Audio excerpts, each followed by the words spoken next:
Here, the Brooklyn artist Nucleus, with their 1984 track, Jam On It, used a higher-pitched, fluttering type of 303 sound to accompany the lower non-303 bassline hook.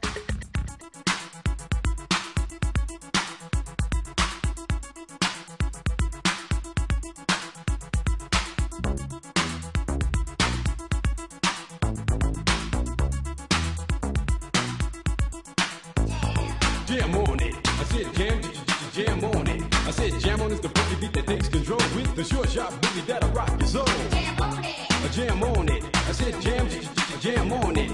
Get out of your seat and jam to the beat, and don't you dare stop your early morning. Jam on it. Jam on it.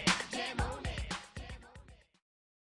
Around the same time period, as TB-303 units went for cheap through second-hand channels due to their scant popularity and success in most mainstream music, other musicians experimenting with new sounds began using them. After breakdance music had peaked in the U.S., club culture continued use of the 303. Chicago musicians Earl Smith and Nathaniel Jones, who recorded under the moniker Future, took to tweaking more than just the pitch knob on the box.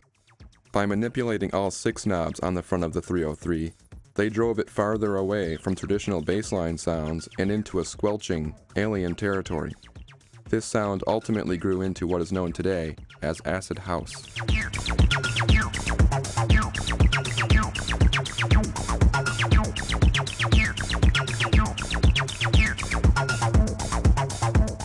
The acid house sound would soon travel across the ocean to the UK, where grassroots ecstasy and rave culture was exploding, culminating in 1988's so-called Summer of Love parties throughout the kingdom's warehouses and countrysides.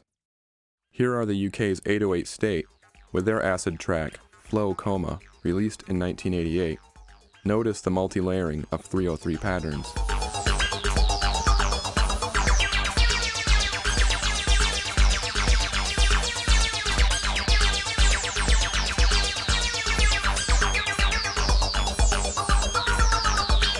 Other artists who rose to prominence during the UK's rave movement would lift the music's trademark 303 sound out of the underground and into the pop charts. Here are the merry pranksters Jim Cauty and Bill Drummond, aka the KLF, with their house crossover anthem, What Time Is Love, which reached into the top 5 of the UK pop charts around its release in 1990. What time is love?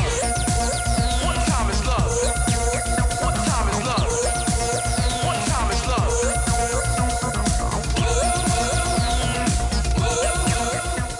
Slowly but surely, these new, so-called basslines, created by 303 knob twiddling, emerged to become staple ingredients in both pop and alternative/experimental music, equally in the US and abroad.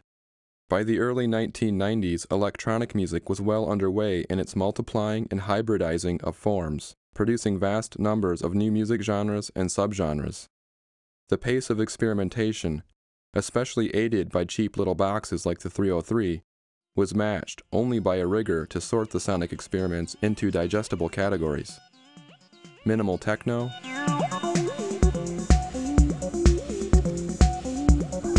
loungy abstract jazz and hip-hop,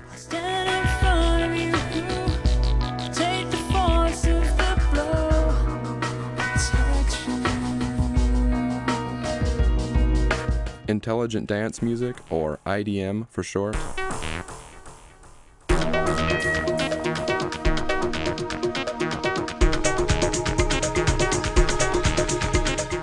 and Detroit electro bass, to name just a few.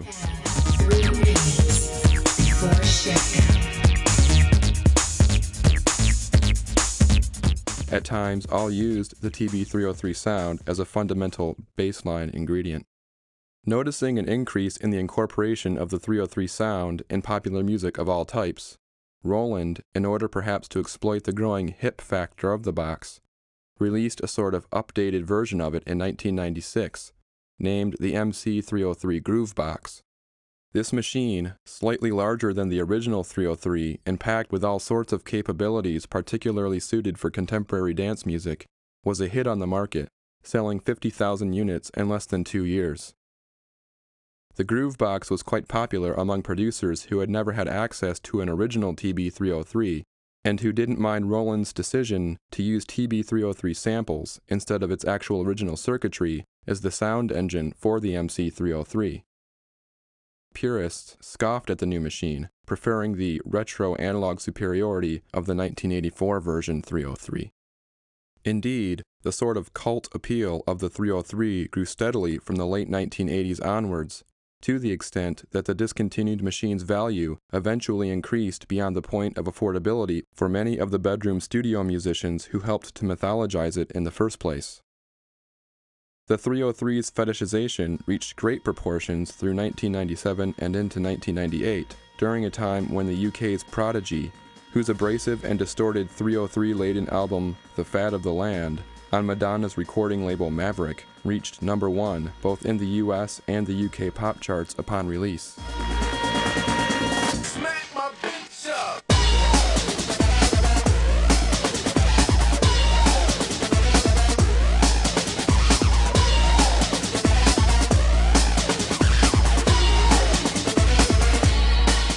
Not even Madonna herself was immune to the effects of the vogue TB303 sound. Here the machine can be heard playing a simple 16th note repeating phrase in her track Ray of Light, released in 1998.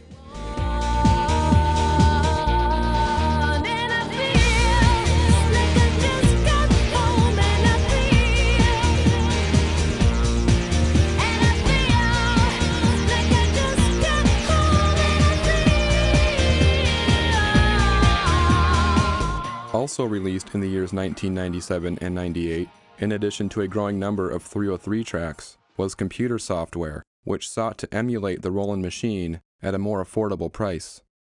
The product Rebirth, released by Sweden's Propellerhead Software, used algorithms modeled after the physical circuitry of the 303 in order to mimic its distinct sound. The software was priced at around $200, far cheaper than a used TB303, which, depending on its condition, could sell in upwards of $1,000.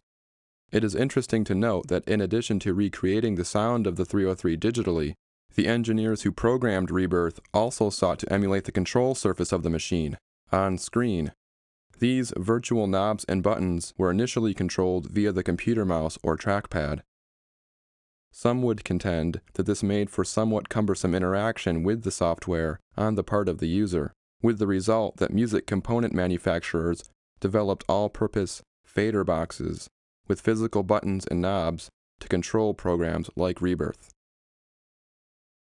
So today, we have computer software consisting of representations of a three-dimensional interface on a two-dimensional screen being controlled by third-party hardware so as to emulate the sound of a machine built 20 years ago, which was itself built to emulate the sound of a machine built 30 years before it. That the rich history of the 303 and the ways it spawned further cultural and technological experimentation would have occurred at all had Roland's so-called arrogant designers succeeded in producing a viable bassline instrument circa 1984 remains to be seen. Finally, perusing Roland's promotional literature, in particular the section about the history of their instruments, the following passage is found. Quote, 1980-1981, TR-808 Programmable Rhythm Machine, TB303 Bassline. A groundbreaking rhythm machine that used microcomputer chips which allowed the user to program a song's rhythm patterns. Along with the TB303, the TR-808 still maintains considerable popularity among musicians and studios. Unquote.